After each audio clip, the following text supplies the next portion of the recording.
TikTok, time to rock. Good evening, good morning, good afternoon to everyone who's watching from all over the world. I'm your friendly neighborhood philosopher, D Wood, aka the Dizzle, and with me now is a detective who's known me for several years and yet has not solved most of the crimes I've committed in my life. How you doing, Jay?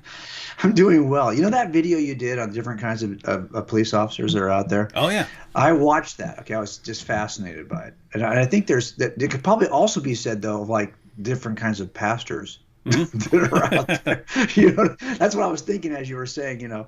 But also it could be said probably different kinds of suspects that are out there. Anyway, my point is, Yeah, and really, it's that. In case anyone's wondering, he's talking about my video, why some people hate cops or something like that. Great video, by the way. Yeah, Great video. and what that really comes down to is there are different personality types, and different personality types get into certain situations, and they can behave very differently. But it wouldn't matter if you're the danger of the cop is all of a sudden this guy's got a gun and massive power over other people. That's right. Yeah, that's right. Yeah. And I'll tell you that for me, as a cop who was in the profession about 8 years before I got saved, it was the gospel that changed everything for me. It changed my perspective on everyone I encountered. It changed my perspective on the role I was serving in the community. It changed everything. It turns out the gospel cures every kind of stupid you can think of, okay, including cop stupid. So yeah. It was, I think even though we're here to talk about your new book, we might want to get into that. But before we get started, the one question on everyone's mind, since you are a cold case detective, who killed Biggie? Do you know how many cases I get emails or I get a message on Twitter? Hey, can you solve my brother's death? Can you solve oh my goodness, really? So I always tell people that no.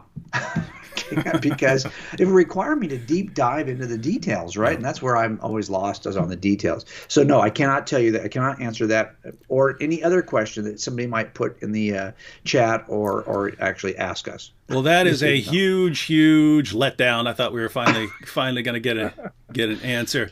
No, you're not going to get an answer. If you're going to get a lie, basically, I would just say something that's stupid and random, so that won't work. Now, you told me. I think you told me last time that a cold case detective is never like officially retired. That you could get called up because some case that you're supposed to be working on. So you could actually like get called tomorrow, and they'd be like, "Hey, we just got some new info on the Taco Bell massacre of '82, and you might have to like jump into action." Because I was stupid enough to touch the case means that I will always be connected to the case, and at some point appear as the when I was doing Datelines, what I used to love was I was the guy who was solving the case, and the other detectives who were interviewed were the old guys who didn't solve it.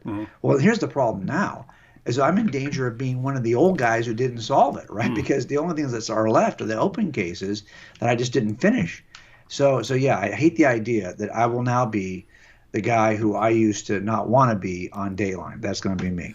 Yeah, there are two family mottos in my family. One is, if you're going to walk on thin ice, you might as well dance. Grew up on that one. And the other is, it ain't a crime if you don't get caught. And so I don't know how other people are raised. I was raised, it ain't a crime if you don't get caught. And so I think that was pretty much the motto I had for many years as well. So that's why the gospel does change things, right? You know what I think happens, honestly, David? I think what happens is, have you heard this too? It's like we hear this story that that we hire, we're not doing a good job hiring at the point of hire. And then we hire these people we shouldn't hire. And then 10 years later, they do something they shouldn't do. And it comes back to, who are you hiring? You're hiring a bunch of racists? Here's what I think really happens. What I think really happens is we hire people who are vetted pretty well, as much as you can vet any, but nobody that vets. We have a polygraph, we have a psych, we have 2 oral boards, we have a background search, it's like proctologist kind of a background search, okay?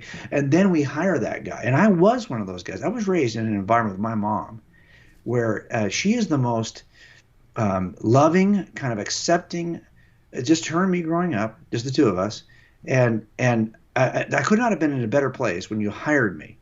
And then what happens is you get detailed out and dispatched to the worst that anyone can offer in your community. You never see anything good. And you get this small kind of microscopic view of culture, which is not real. And you start to think, well, everyone in this group, whatever group it may be, and I can work in an entirely monochromatic area where you're all the same color. But at some point, you're going to say, if you're from that side of the town, they're all like this. No, they're not all like that. That's just all you're getting dispatched to. But what happens is that guy they hired 10 years in becomes the guy who now you're ready to fire because you turned him into this guy. And so what happens is for me, about 8 years in, I got saved. And then it changed everything. No longer was I willing to see the world the way it was being presented to me visually or being detailed to a certain detail. I knew that we were all created in God's image, and it just changed the way I saw my own role in the community. So that's why I always say that, the gospel does cure every kind of stupid, including every kind of cop stupid, every kind of cultural stupid, every kind of whatever, bad guy stupid. You name it, it solves it. But for me, I got lucky. I was 8 years in, and I got saved. And it kept me from becoming jaded about what I was being dispatched to. Yeah, since there will be people in the chat and viewers, of course, later on who may not be familiar with you. I know most will be, but if you could just give people your basic story, just a little bit of background. I came out of I'm a cold case detective here in Los Angeles County. I did it for about 25 years. And I ended up retiring. And of course, you have some open cases that kind of follow you. So you get called, hey, what do you think about this? What do you think about that? So I still consult. The DA, for example, will often call me to help him form a closing argument or form a rebuttal or whatever. So I do a lot of that stuff still. But for me, those are unsolved murders. And that started with me becoming a police officer. And it wasn't my plan. I was raised up really in the arts. I got a bachelor's degree in design, a master's degree in architecture. I was working as an architect in Los Angeles County and Santa Monica when I realized that the profession of my father was probably going to be a better way to raise kids. It seemed like a noble profession. It seemed like a family profession. It seemed like it had regular hours. Creatives can spend their entire lives at the office because if you tell us, hey, if you work 10 more hours, this will be a better building, I'll work 10 more hours. And that's not going to be paid. That's going to be just on salary because I want the thing to be the best it can be. It's my creative expression. And I just knew that would be my life. So I left architecture and I became a police officer. And I was not a Christian until maybe 8 or 9 years into the job, about 8 years into the job. And then I walked into a church with my wife. We were not raised in a Christian. I was not raised in a Christian setting. I didn't have any family members who were Christians. Didn't know anybody who was a Christian growing up. My dad's not a Christian. Although I loved everything about, I admired his work. I ended up following him into the profession. But I walked into that church, and this knucklehead pastor was really good at reaching people where we are. And he said a lot of things that first day. But he said that I only went into that church, by the way, because my wife kind of forced me into that church. Not forced me, but I mean, she about 3 years into her saying, hey, let's go to church, I eventually went to church. And I did it just because to please her. And ended up hearing the pastor say that Jesus was the smartest man who ever lived, which I thought that's a lie. But I bought a Bible to see if that was true. And that's what started this whole thing for me. And so I just kind of looked at the Bible first and asked the question, are these gospels reliable for what they tell me? Well, there's a process in place. So I just applied the process I knew to apply to witnesses to see if these were, in fact, witnesses and if they were reliable. And that's how I ended up becoming a Christian. So that's kind of, my story. And I'm one of those few people you might meet who would say, well, yeah, well, no, look, I'm not saying that I came to faith through apologetics or through the evidence. But I think the evidence helped me to pull down the barriers that I had constructed in front of the gospel. So I never would have paid attention to your stupid gospel. But then because I had all these things, I thought, this is why. I needed to go through those things and kind of deconstruct my own skepticism. And that's what, luckily for me, I was in a place where I had examined eyewitnesses and I knew how to do that. So that's what I did in order to kind of knock down the walls, the barriers that I had built between myself and the gospel. And then you started cranking out some books. Eh?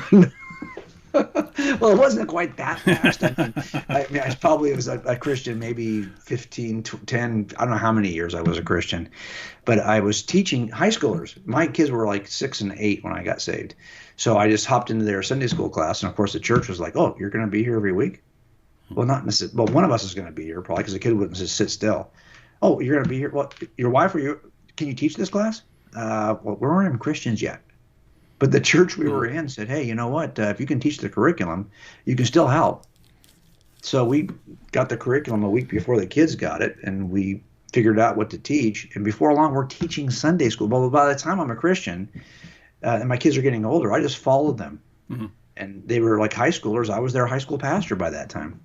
I was a believer, and I had actually been to seminary by that time. So were kids like, oh, cool, this guy's a detective? Or were they like, uh-oh, we got a detective around here? Well, you know what? Yeah, a little bit of both. I think when I was working gangs, I had a partner who was much younger than me, and he was hipper than me. And I find that hard to believe. Come on. Yeah, I know, right? We were just talking before we started, right? You're the old guy in the room. I'm the old guy. So, but I was the old guy then, too. I was probably 40. And no, I wasn't. I was in my 30s. Mm-hmm. This guy was in his 20s, early 20s, and he could speak the language of gangsters. I mean, he would get out of the car. We had soft uniforms. We had a car without a light bar. Our job was to go out and hang out with gangsters all day. And then when someone says, hey, you know, I'm looking for a guy who's got this over here. Oh, I know who that guy is because we know everybody. So we basically would do this every day. And the guy who was young, he was like really cool, and he could speak their language. It fit right in, and they get out of the car, he'd speak language. I'm what the heck is he even talking? I mean, I'm his partner. I don't know what he's talking about. And I realized early on, I'm not going to be able to play that game. That's not who I am. I'm not from that culture, and I'm not young enough. I'm not. So I took a very paternal role, and the gangsters responded to the paternal role I played because, to be honest with you, most of them, their dads were locked up, or they didn't know who their dad was, or they had a dad who was a deadbeat dad who wasn't really involved in their lives. And if somebody just seemed to care, that went a long way. So as a youth pastor, I knew I couldn't be the cool guy who knew all the songs they were singing, but I could be dad. And I just was dad. And that was how I basically served as a youth pastor. Well, now things are making sense that you wanted to be a cold case detective because you could get into the mind of someone who committed a crime like 50 years ago. Because, you know, that's your mindset, right? You're like, I get that. Something tells me you were headed that way. Okay, yes, but that is true. I get why old man Smithers killed those people. That's right. They were on his lawn. They're on his lawn, I say. Get off my lawn, dang it. Solved. Yeah, exactly. I do worry sometimes, though, David, that I can get to that point where I start to see that get off my lawn kind of attitude. And so I've had that a long time, and I'm not even that old. Well, but my grandfather was not like that. My grandfather Warner, whose name I have, he was like this. He was teachable, and he was humble, and that gave him a youthful kind of aspect of his. And so I want to be that guy. I want to be teachable. I want to be humble, and I want to be accessible. That's what keeps you young. I look at myself in these videos, like we're doing this live. Okay, I know when I watch this video, I'm going to be very disappointed with the fact that I am now at this age. I don't feel this age inside. But when I see myself, I'm like, oh, really? But the reality of it is that age has to, I mean, I can't fight the chronological issues, but I can fight the mindset. And so I just have to kind of hang on to the things that my grandfather showed me when we were growing up. He was always the youngest person in the room, and he was like, he died when he was 90. So I think that this is, I want to be like him. That's funny because, the guys in my family, once they get older, they start losing their faculties. But there's a part of me who thinks that would kind of be fun. Like if I get, if I live to 80 and so on, most of the guys in my family die at like 50. But the ones who live and become old, they lose their faculties. And I'm just like, man, as long as I have accomplished everything I want to accomplish and, I've handed things over to the next generation and so on, I don't know, kind of be cool sitting around and Yeah, I know, right? forgetting everything. I'm And with you. I don't mind losing my faculties. I just don't want to lose my continence. Okay, faculties. I couldn't care less. Because the great thing about losing your faculties is, as you're losing them, you also lose the fact that you're concerned about losing your faculties. yeah, You lose them all simultaneously. Who cares? Yeah. So I think yeah, I'm with you on that. I agree with you on that'd that. be kind of cool. Yeah. Now, books. Most people would be familiar with you from Cold Case Christianity. But you've got this new book, and I have to say it's a little concerning because mine already came with blood spatters on it. So, I You know mean, what I'm worried about? I mean, this is just an aside, you and I. uh That the first version of this has the shiny blood spatter. this is But shiny. I saw a bunch that don't have that shiny. They just kind of printed them up cheaper. Yeah, So I'm hoping that you that can see the stays shiny. on. Yeah, it looks Yeah, like see? it's actually Yeah, blood. making sure the light shines off it. Yeah, I Yeah. like that. No, it looks Right? like wet blood. Yes. So, And you know what we did? They sent me a bunch of covers. And when I told them, when they said, "Hey, they'll typically do this, right?" Like, I'm always concerned about how the book images because of my art background. So I said to them, I'm going to tell you what I want. I want a book cover that looks like a fictional novel. I want like a murder mystery. And that's the one they came up with. And I thought, that works. But only because I think the stuff that you and I do is so important. We're making a case for why this is true versus alternatives. But I don't think the church gives a lick about this. I don't think the church really cares much about, fiction is still the highest. Romance fiction sells more than any other genre to Christians. So we have to kind of figure out, how do we make inroads? So that's why we're trying to, do that. you also got to figure out, because you got to figure out who's killing people at Amazon or Zondervan, because there's a body in the rafters leaking blood all over your stuff here. That's right. So That's the anyway, hope. Yes. but all you care is talking about the book. Meanwhile, Yes. Bob People are is dying. hanging, I know. hanging from the That's rafters. right. All right. Well, you know how this is. If you work homicides long enough, you're like, really? What matters to me most is what time am I going to get off? Am I going to make dinner? Okay, sorry. I know your loved one's dead, but I have a life. Okay, so Gosh, I think Exactly. you may be the real psychopath here, Jay. All right. Well, I'm on the Wikipedia page for Person of Interest. It says Person of Interest is an American science fiction crime drama television series that aired on CBS from 2011 to 2016. So tell everyone, why did you decide to write a book about this TV show? Starring Jim Caviezel. I know. If you Google, well, we're trying to actually dump that out. We're trying to bump that off the Wikipedia and replace it with our book. No, the idea of person of interest was, I don't even like, I never used that term in my entire career. But it started to pop up, I think, after either right before or after 9/11. Usually it started off with like terrorism and like, who's the person of interest, who is the primary witness to something. I saw it used this week where they're talking with the kid who's on trial for the Kenosha shootings. Like, a person of interest is the person who's chasing him, because even victims are being described as persons of interest. So for me, it's a term that if I was going to have a potential suspect, I would just tell you he's a potential suspect. Mm-hmm. I would probably just use those terms. Mm-hmm. Or I wouldn't probably tell you anything, because if you're asking me as a reporter, I'm not going to tell you anything. You can get that information once the case is filed. Mm-hmm. I'm not going to tell you anything in advance. But I do understand that sometimes there's a person of interest. Maybe you're trying to find a potential witness. Like someone said there's a redhead who was wearing a green shirt who was standing. So that's a person of interest to us. If you know anybody who's a red, who owns a green shirt, who was there on the night of this murder, would you please contact us? We want to identify who that person of interest is so we can interview them. Well, that's different.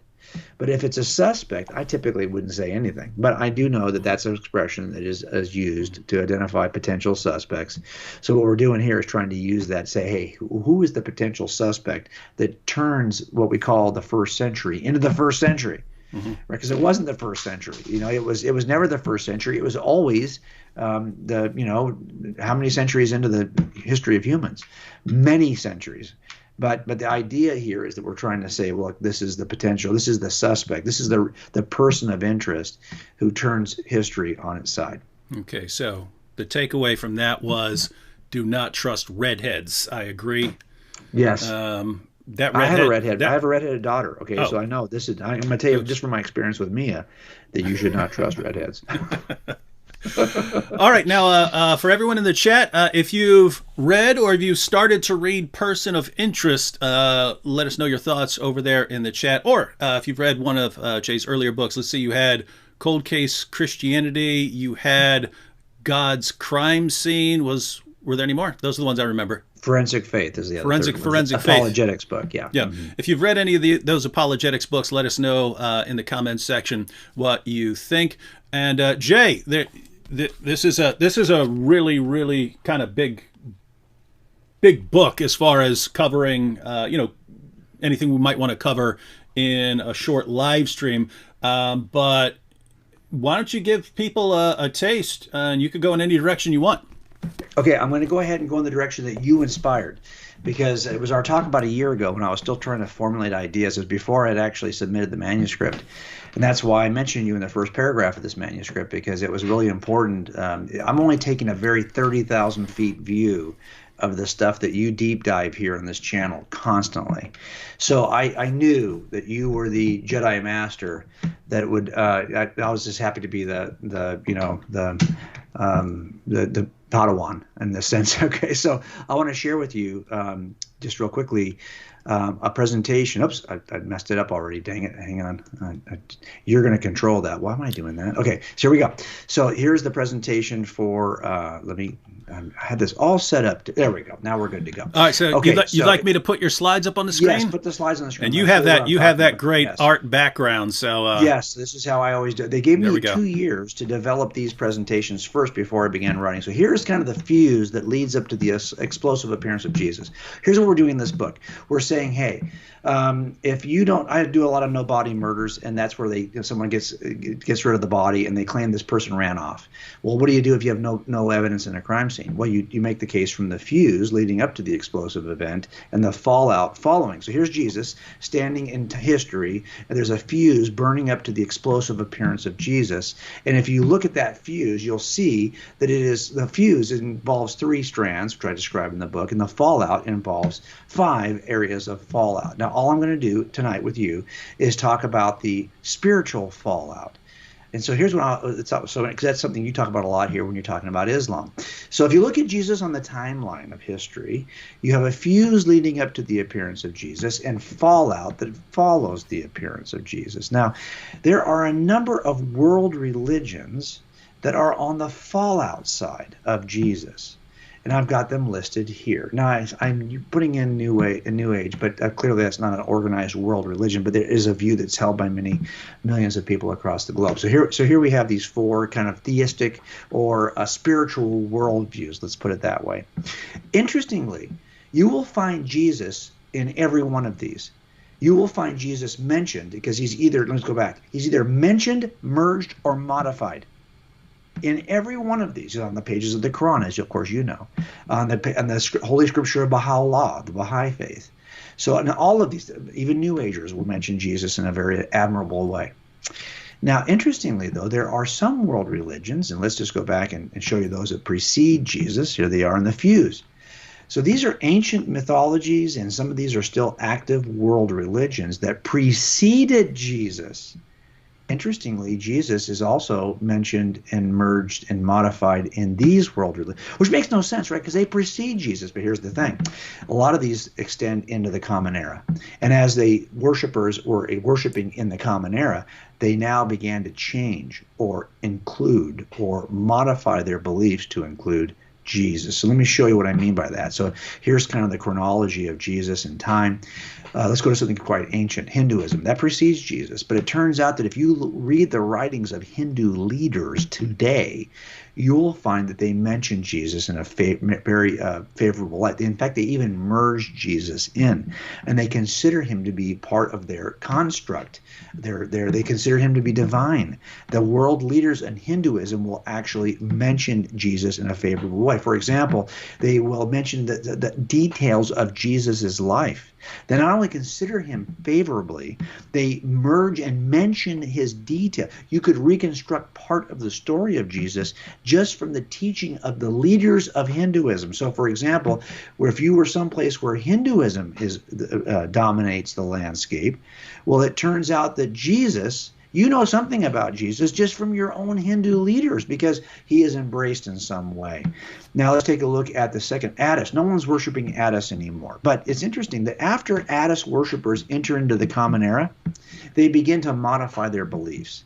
And they begin to modify them in a way that sounds like Christianity. Never before. You won't find these descriptions of Attis prior to Jesus, but after Jesus, suddenly Attis, his body did not see corruption, just like Jesus. They somehow, now suddenly the Attis story includes a death and resurrection.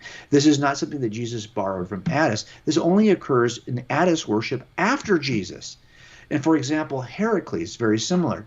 Once Heracles is worshipped after Jesus, the worship of Heracles modifies. It changes. Suddenly he takes on the language, the titles of Jesus. He performs the miracles of Jesus. He sounds a lot more like Jesus than he did prior to Jesus. Well, why is that happening? Same is true for Krishna. As a matter of fact, if you look at how people worshipped Krishna prior to Jesus, it's very different. The titles given to Krishna prior to Jesus, very different.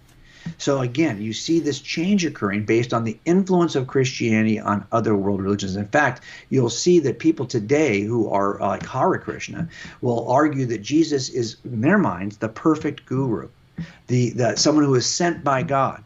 They even will give him the title of Son of God and Lord. So again, you see this happening. And by the way, they'll also repeat the details. So if you were to look at Hare Krishnas across the globe, you would learn something about Jesus from non-Christians because they are either modifying, mentioning, or merging Jesus in some way. So if you look at the Mithras, for example, often Mithras is offered as like, oh, the story of Jesus was stolen from Mithras. Well, really, study Mithras. Study the Mithraic religion, the mystery religion. You'll see that for the most part, there's nothing similar from Mithras to Jesus until you get post-Jesus. And suddenly the worshipers of Mithras are doing the same things that worshipers of Jesus do. So now, and Buddhism is the last ancient, prior to Jesus. Buddhism existed prior to Christianity. And you'll see that even now, the religious leaders within Buddhism will argue that Jesus is within the Buddhist tradition in some way. He's an enlightened teacher. He is somebody who's on his way to Buddhahood, they'll say. Also, they'll mention the details related to Jesus's life. So if you are a Buddhist somewhere in the world and you're paying attention to today's Buddhist leaders, you know something about Jesus even though you're not in a Christian environment because Buddhists repeat the story of Jesus. And now this is all of the people who precede Jesus. And I'm just doing this illustration so you can see that they're modifying, merging, or mentioning Jesus even today for those groups that still worship today. But now let's go to those who follow Jesus, like Islam. Well, I don't need to tell you about this because you already know that there's a role. Jesus is on the pages of the Quran and on the pages of Islamic scripture. And you'll see that he's merged in some way. He's considered in a way that is very similar to how he's considered in Christianity, or at least he's venerated in some way. So that if you are a Muslim somewhere in the world, you know something about Jesus, built on the true story of Jesus in the way that Muslims have merged or modified or mentioned Jesus in their own scripture. Baha'i is the same way. Under Baha'i, Jesus is another manifestation of God, just as Baha'i. And as a matter of fact, all of this detail of the Gospels is mentioned by Baha'u'llah in the Holy Scriptures of the Baha'i faith. So you can get all of this information from Baha'is about Jesus. And of course, they merge him into their system. They accept him as another manifestation of God. So if you're somewhere in the world where Baha'i is worshipped, well, you know something about Jesus just from your Baha'i scripture and from your Baha'i leadership. And even like Ahmadi Muslims, well, of course, they think that Jesus actually visited, and here you get a lot of information that they mention many details about Jesus in their own scripture and from the mouths of their leaders, and they will merge Jesus into their system as a wise teacher. So if you're somewhere in the world where Ahmadi Muslims worship, you know something about Jesus just from your religious system. And finally, we'll go to New Age. So New Age believers are hard to kind of lock down, kind of like Buddhists and Hindus. There's not like an overarching set of principles I can refer to say, hey, this is what every Muslim, or what every Buddhist thinks, for example, or you can't really say that about Buddhists. You can't really say that about Hindus. You can't really say that about New Agers either. But what you will see is a veneration of Jesus. They have a tendency to think of Jesus in high regard, and they will merge Jesus in as an example of exemplary behavior, of worldview, all of this stuff as an excellent teacher. So if we're someplace where Islam, now here what I've done is I've just given you, this is the overlap. This is all of the systems overlap. So only a few countries on this map are not highlighted. So this is where people know something about Jesus, even though they aren't exposed to Jesus through Christianity. And what do they know? Well, this is the collective data you can get from non-Christian sources related to both the childhood, ministry, teaching, crucifixion, resurrection, disciples, return of Jesus, the titles of Jesus. All of this can be gleaned not from Christian scriptures, but from the worldview of other non-Christian sources. And what's interesting about these is all these folks seek to include Jesus in some way, while Jesus never returns the favor. He doesn't do that. In fact, he basically says, no, sorry, folks, I'm the only way. I am the way, the truth, and the life. And no one's going to come to the Father except through me. So I'm just going to stop right there. That to me was interesting. I'll do one more step. If you look at the this is the fuse and the fallout of a typical murder case. You're looking at behaviors the suspect did before she goes missing, and then behaviors afterwards to see like what actually happened, even though you have no evidence in a crime scene. Well, even if you destroyed every New Testament, you would still know everything you need to know about Jesus just from the fuse and fallout of history. And that's what I'm trying to do in this book, right? To show that, hey, this dude, Jesus, this nobody, had more impact on, for example, literature than any other historical figure in the history of historical figures. And I can walk through all of these categories of literature. He had more impact, for example, on art than any other character. Any other, if you say, well, there's a fictional character that had this kind of impact on, who is it? No, there's no other historical figure who's had this impact on art. As a matter of fact, if you Google all the top artists in every genre of art, and that's what I did for a living, I will tell you that every single artist in every single genre throughout history, the top 3 artists, they've all painted, etched, sculpted, or drawn Jesus of Nazareth. No other historical figure can say that. The same is true for music. The history of music is so utterly dependent. And if you think, well, yeah, it's just Western music. No, actually, it turns out everything now is exported through the stupid glowing rectangles in our hands, okay, the phones. Everything is exported. This impact Jesus has on music is global. And the history of the instruments we play, the musical notation in which we read and write music, harmonies we use within music, all came out of a culture of singing that Jesus initiated. Wasn't initiated. The Jews had this culture. David wrote psalms. Jesus sang a hymn, probably a psalm of David, at the Lord's Supper. No one has been sung about more than Jesus of Nazareth, period. And all of our educational, if you think you know anything about upper education, the kinds of universities that we know today were founded by Christ followers who were raised up in a worldview that is a teaching worldview. Jesus said, tell you what, make disciples, teaching them everything I have taught you. He initiates a teaching culture. And as a matter of fact, all of the scientists in history who mattered, the scientists who founded the major scientific disciplines, for example, during the scientific revolution, sorry, they're not Muslim.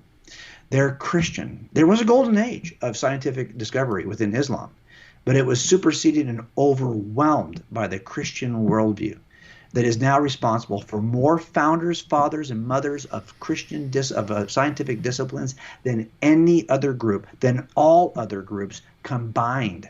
Not only that, you can reconstruct more about Jesus from science fathers than you can from church fathers. That's how much they wrote about Jesus. And finally, there's the thing we talked about tonight, which is world religions. No one has had this impact on world religions. So this is why I'm going to stop sharing this. Well, I'll let you stop sharing the screen. So this is why, David, I am so committed to this project, because I feel like we just have not been taught this in schools. For the most part, we don't hear about this, the impact of Jesus. We've forgotten that we're standing on the shoulders of Jesus of Nazareth and his followers. In all the things that mattered to me as an atheist, that was art, literature, music, education, science. Those things would not be as we know them today if not for Christians and not for the worldview inaugurated. The reason why we call the first century, there's nobody else who could have done this other than Jesus. And by the way, if there's no other fictional character that has had this kind of impact, it's reasonable to infer that Jesus is not a fictional character. And if there's no other mortal human who has had this kind of impact, then it's reasonable to infer that Jesus is not just a mortal human. He's had the only kind of impact, you can only describe it. If God entered into his own creation, I'm guessing he would have this kind of impact. And that's the kind of impact that Jesus had. That's interesting. So that last thing you said right there, you could actually make a kind of Bayesian argument out of that. I don't mean using a full-fledged Bayes theorem, but you can use a modified form of Bayes' theorem to compare hypotheses and say, so if you have this hypothesis that Jesus is Lord versus this hypothesis that he's a mere human being, or this hypothesis that he is a fictional character, and then you develop expectations based on what you would expect from the hypothesis. So just pretend that you didn't know any of the evidence that you would cover in your book, and you say, okay, if Jesus were just this, what would you expect to find? If Jesus were this, what would you expect to find? Oh, if Jesus is actually Lord, and this is sort of God's entering into creation, what would you expect? And then you say which would fit the evidence better. It is interesting that everyone wants a piece of Jesus, right? I mean, everyone wants to have Jesus. Like, I don't care whether Muhammad agrees with me or not. I'd be kind of horrified if Muhammad agreed with me on a lot of things, even though he does. I'm kind of joking there. Muhammad, because he drew a lot of things from Christian beliefs. You do have a lot of similarities, but it would never occur to me if I were inventing something that I have to include Muhammad, or I have to include Buddha, or I have to include any of these other people, and yet everyone wants Jesus on their side.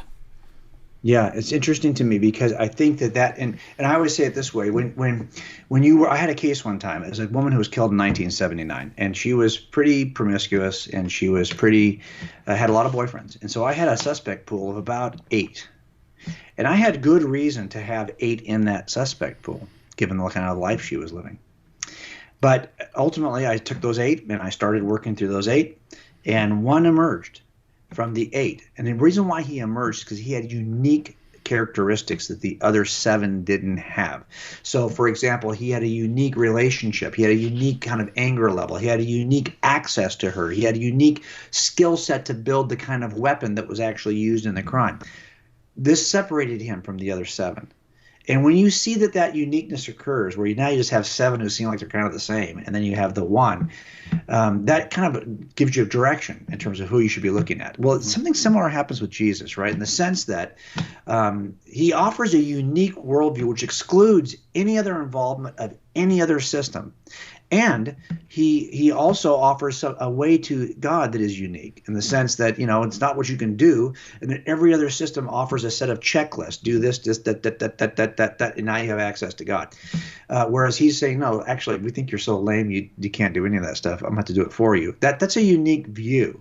So it's just that the fact that everyone will hat tip and mention him, yet he won't return the favor, it seems odd to me.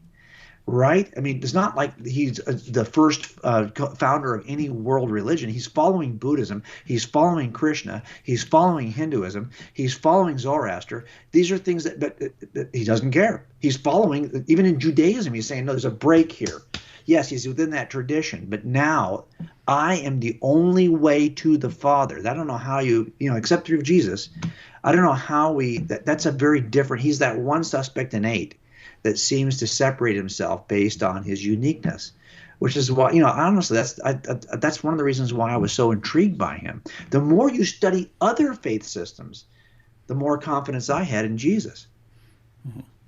And as far as a lot of the material you cover about the impact that Jesus had. One, it's important because most apologetics books don't cover any of this unless it's a just a like part of the introduction on the impact of Jesus. But there's tons of apologetics books that would cover Jesus' resurrection, arguments for the existence of God, things like that. But I was this really hit home with me. This was several years ago. I did a debate with an atheist at Columbia University, and after the debate, some of the atheist students asked me if I would come hang out with them because they wanted to discuss this stuff more. So I went and was hanging out with. They were all Asian. It was like 5 or 6 Asian atheist students. And we're all talking. And so I'm sitting there giving arguments. And here's this argument for the existence of God. And here's this argument for why Jesus is Lord. I'm giving you these arguments. And finally, one of them said, I don't care if it's true. I just care that it's bad. And that was shocking to me. That was shocking to me, right? Because I'm thinking, I don't believe in Islam, and I think Islam is bad. If Islam were true, I would want to know it. I would want to know that that's true. If I somehow knew that it was true, my response would not be, well, I don't care because it's bad or something like that. But I was listening, and so this student said, I don't care if it's true. I just care that it's bad. And thought this was shocking. And so I asked the student beside him, hey, do you agree with that? And she said yes. And I went down the line. Every last one of them all agree. They don't care if it's true or not. They only care that Christianity is bad for the world. And so I thought that was interesting that I'm sitting here giving arguments to people who do not care about the arguments at all. They only care that they've been convinced from, watching Dawkins and things like that, that religion is bad and all the impact has been bad. And so I told Paul Copan once, I said, I think this stuff, because Paul Copan covers a lot of stuff about the impact that Christianity has had, and namely wherever missionaries have gone, literacy rates have gone through the roof. Right. Wherever teaching culture. Yeah, go ahead. He said women's rights are massively increased. And any of you are thinking, no, I know a place where women, guys, go back before Christianity and check out the situation. The work ethic in why Europe took off massively is because it was like part of Orthodox Protestantism that a certain work ethic is that work was good. It's good to work really hard and so on. And things just took off. And so and then as you were talking about on science, like the atheists almost had me convinced for a while that they were the driving force and stuff. And so as you go back, I mean, for the first 2 centuries, the entire scientific revolution, everyone there is either a Catholic Christian, a Protestant Christian, or some sort of heretical Christian, but they all believe in God. They all believe in the Bible. And not only that, they put forward as their driving force of their work that they viewed it as a kind of worship. They're actually worshiping God by trying to understand what he has created, because that's going to give you some sort of access to the mind of God. They're viewing it as a form of worship, and they only believe that they're going to find these laws of nature and so on because they believe that the universe is a kind of product of a cosmic architect, and if we've been created in his image and we can think his thoughts after him, then we can actually go and figure all of this out. You would never think any of that as an atheist, that the universe is going to be governed by all these neat little equations. And so why would you think that as an atheist? They thought that. They had to believe that before they actually went out and discovered it. And they turned out to be absolutely correct and so on. And yet, even when I break that down, and I give quotations from Copernicus and Kepler and Galileo and all these people on what they believed, a lot of the online atheists I run into think, nope, they're all closet atheists. They were just closet atheists. They were just pretending to be Christian because that was the culture at the time. But undercover, they were atheists. And there are multiple problems with that. Namely, we have their letters and so on, too, to other private individuals. They wouldn't need to pretend if they're writing their cousin and so on. So, yeah, anyway. No, you're absolutely right. What's so interesting about that, I wanted to not only chronicle the impact that Jesus had, the great impact, because you're right, on science, there's the oversized impact of Christians on science is sick. The scientific revolution is darn near entirely Christian, of one denomination or another. And all the church, all the science fathers, we started to do this research, we collected a list of about almost 1,000 scientists who are Christians who are historically important in science. And we started to see that there were these expressions by secular sources that this is the father of modern astronomy. This is the father of modern biology. This is the father of quantum mechanics. These are Christians. Mm-hmm. So I thought, let's go back. I want you to make a list of all of the science fathers who are Christ followers. That list is ridiculous. Every major scientific category. And even those that Muslims would say, well, no, we own that. Well, actually, you might own a predecessor, but the modern version of this scientific discipline, sorry, it's a Christ follower who formed it. Now, that was so interesting about that is I didn't want just the impact. I said, okay, now let's go back and let's read the personal journals of these science fathers to see what they really believed about Jesus. And it turns out that, yeah, it's true. From the personal journals of the science fathers, you can reconstruct more detail about, in fact, they even quote scripture often. So you can recall scripture quotes than you can from the church fathers. Now think about that for a second. And I am grossly underestimating the amount of information that's retrievable. Here's why. If you go and look for these kinds of sources, where would you go? I mean, we went online, we got books and resources, and for the most part, the religious identity of the science fathers has been scrubbed. So that I'm sure only capturing a portion of all of those who were Christ followers. But I got enough list on that, and it's in the footnotes of the book, that will help people to see that it's not just that they had huge impact. It's like you said, these are not closet atheists. No, actually, in their personal journals, you can reconstruct the story of Jesus, every aspect of the story, his birth, his childhood, his ministry, his mission, his death on the cross, all the miracles he worked. These folks did not, you said something really important, this idea that Christian scientists believed they were worshiping God. Now, think about that for a second. If you're just geeked out on physics, you can be a good physics professor because you're geeked out on physics. That's what you like. Mm-hmm. But if you not only are geeked out on physics, but you think that you are worshiping the God who you are bending your knee to, oh, trust me, the level of dedication there is much higher. You're not just geeked out. You're actually worshiping the God of the universe. And that is the amazing thing about all of these science fathers. You're right. Kepler says we just thought we were, thinking God's thoughts after him, that we were these high priests of this scientific discipline, and we wanted not to venerate our own intellect. We wanted to venerate the God of all intellect, and that's the kind of thing that level is different. Most of us have an interest in certain things, but we don't see it as a form of worship, and that drives us to a whole nother level of excellence. And so that's why I think there's a lot of reasons why you see this. Look, for the most part, I don't think that before Christians came on the planet, this idea of a single orderly God that's distinct from his creation, that matter is not unworthy of our investigation, that we are a people group who in monasteries are willing to get our fingers dirty. We'll touch things. We'll do cadavers. We'll do all of this. We'll actually move this discipline that used to be called natural philosophy, because it was done entirely with our minds, that we are the ones who were touching the sick, who were serving the poor, who were digging into the dirt to harvest crops. And we had no problem then moving toward a physical examination of our philosophies about nature. That simple shift in worldview ignited the sciences, and that's why so many Christ followers were so deeply involved. By the way, you know this. I did a chart of all the scientists who are involved in history, and there's a huge golden age of Islamic endeavors, about to the 12th, 13th, 14th century, in which Muslims contributed deeply to the sciences, but it stopped. Mm-hmm.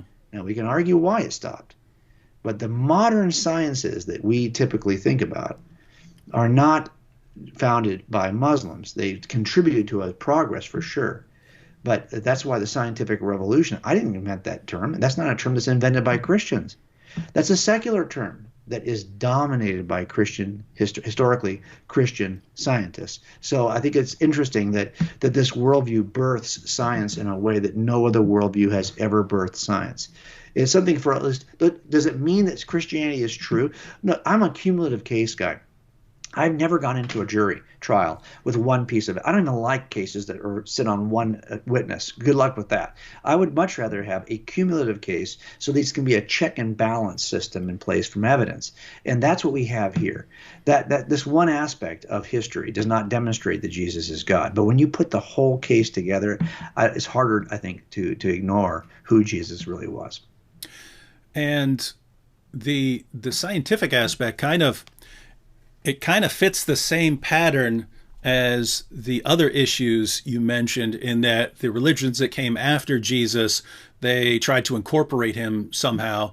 And even the religions that came before Jesus, they tried to rewrite the script a little bit to include Jesus after Jesus came along. But then you have like the scientific revolution. And now, of course, you have plenty of atheist scientists now, but Yes. It's like they're doing the same thing that Islam did. They're taking some parts that they couldn't kind of function without, that they still want a piece of it. And so, I mean, I'm not talking about them making Jesus a great moral teacher and trying to get him that way, but the idea that this universe is created by a mind, and you've seen the artwork back then. They would depict like God, like compasses and so on. That Yes. God is this architect and so on. He's calculating everything, and so there. On the one hand, there's this idea that a powerful mind is behind all of this, and therefore that there are laws governing it, like the same sort of laws that an architect would use, and that we're the kind of thing that can figure this out, that we are the kind of thing that we've been made with the ability to comprehend God's thoughts if we give this our attention. And notice, neither one of those things would make any sense on atheism. It wouldn't make any sense to think that there's a mind, or that this mind use all these laws to govern the universe. And second, why would you think that we're the kinds of things? I mean, we're smarter than rats, but all of our abilities, all of our cognitive faculties, according to the standard atheistic picture, all of our cognitive faculties were selected because they helped us survive and reproduce. So right. they helped. It's species arrogance that makes us think we're at the top of this. That in other words, there's no understanding beyond our own that's necessary. Yeah, you're absolutely. Why would we trust our own intellect if we're not? Yeah, exactly. So I think you're absolutely right about that. And I think this is one of the things that me as an atheist, we stand on the shoulders. But I think it's interesting. We talked about how Islam seems to. There's a book, you probably know a lot more about this than me, The Closing of the Muslim Mind. So I bought this book early on, and as soon as it was published, and kind of wanted to understand, why is it that there's a golden age? Here's my fear, David. I don't want there to be a golden age of Christianity in the sciences. I don't want us to be able to look 1,000 years from now and say, oh yeah, there was a time when Christians actually, they contributed something. But, now it's like, no, well, look, we're in a danger, I think, for many political reasons. Like, we're in a place right now where this last year, have we not said to ourselves, do we trust the sciences? The sciences they're trying to control us with the sciences. You hear this kind of language. Listen, family, do not step out of our leadership role in the sciences when we don't need to. It's our worldview that it ignited the sciences. Don't give that away. Don't let us fall into this idea that we can't trust. Look, everything's about inferences. I use the same scientific data to make a case for God that the atheists use to make a case against God. The data is rather neutral. It's being inferred by somebody. We as Christians have the ability to infer properly from data. Don't surrender that right now, and let them say 1,000 years from now there was a golden age for us as well. Mm-hmm. Yeah, and all right. Well, we said we're going to keep this to around an hour, so we still got a few minutes left. So you put together your book, your blood spattered book.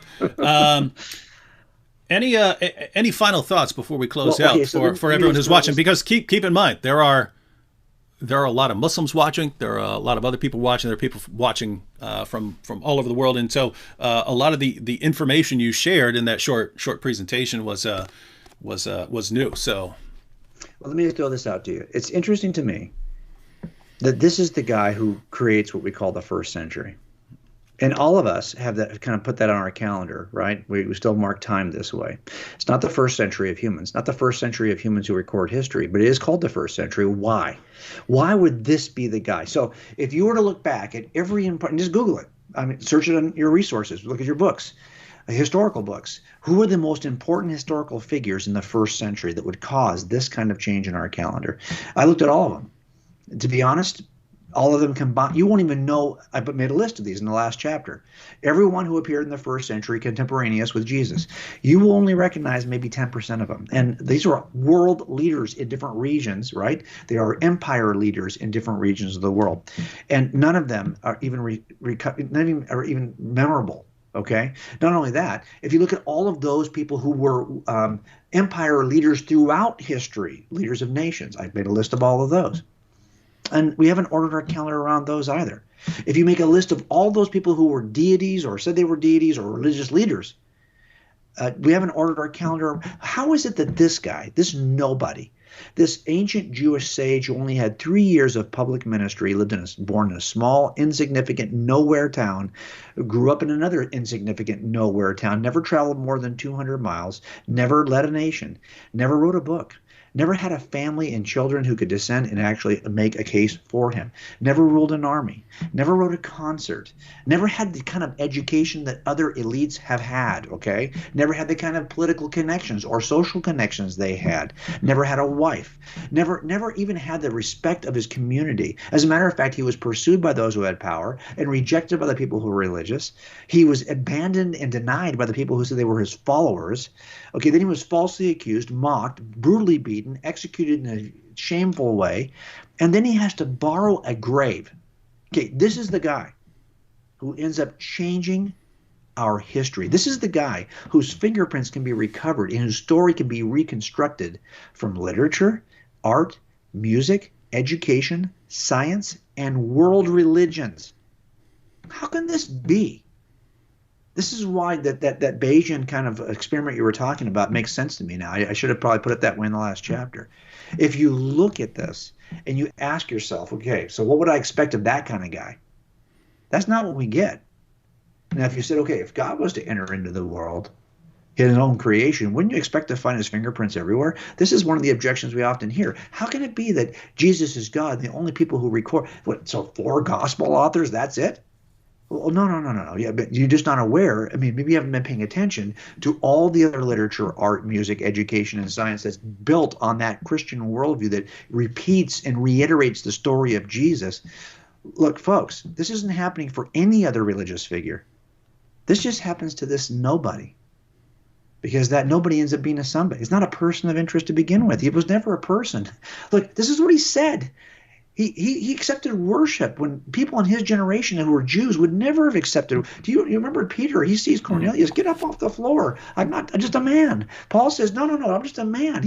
Don't be worshiping me. Jesus repeatedly accepts the worship at every stage of his life of other humans. He says the angels belong to him. He said he came from a different world. He and the Father were one. He uses the great I am. He spoke as God. He never spoke like, hey, the Lord Almighty says. No, he said, I say to you. He spoke as God, not for God. This is a guy who claimed to be God. And it turns out his impact is what you would expect from God. Why would you? And by the way, and everyone else is mentioning it. Everyone else is, if you're listening to this and you're not a Christian, you already have Jesus in your system. And we don't have your leader in our system. Because it turns out the God of the universe is kind of a jealous God who wants us to give him alone our devotion. So it seems to me that if you're going to start anywhere as a spiritual seeker, you should start with Jesus because he's everywhere else anyway. Mm-hmm. So why not just start with him? And only he has had this kind of impact on history. Definitely an awesome place to start. Well, thank you, Jay, and for everyone who's watching. If you want to get a copy of Person of Interest, I put a link to Amazon in the description box, so you can just click on that. It'll take you to the link on Amazon. You get the hard copy. Get it on Kindle. Jay, if you ever just want to say in closing, if there's ever any suspects and you know they're definitely guilty, but you just don't have the evidence, Tell me where to find him. The Dizzle will take care of it. All right. I know. You know what? I was just thinking as you were introducing yourself earlier, David. You have to give me a nickname. I feel like I need a nickname. Okay, you have a nickname. I need a nickname. Although I'm afraid for you to say it right now. Don't say it right now because I'll be embarrassed of it. Okay. But you have to send it to me, and then I will use it from that point on, okay?